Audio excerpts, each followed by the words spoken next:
Welcome back to another technical deep dive here in the debug zone.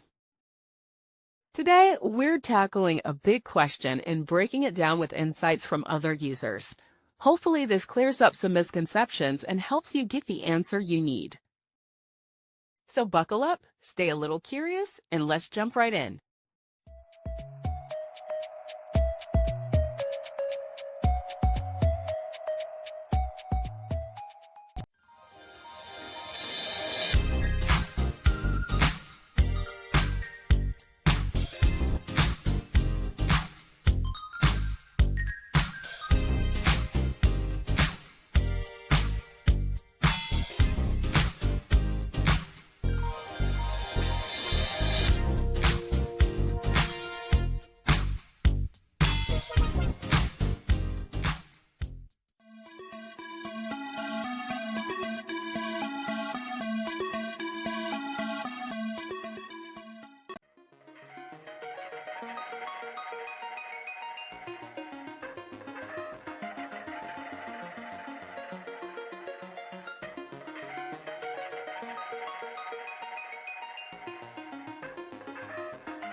And that's a wrap.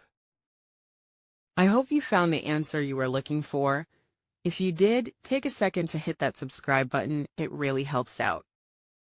And let me know in the comments which solution worked best for you. See you next time in the debug zone.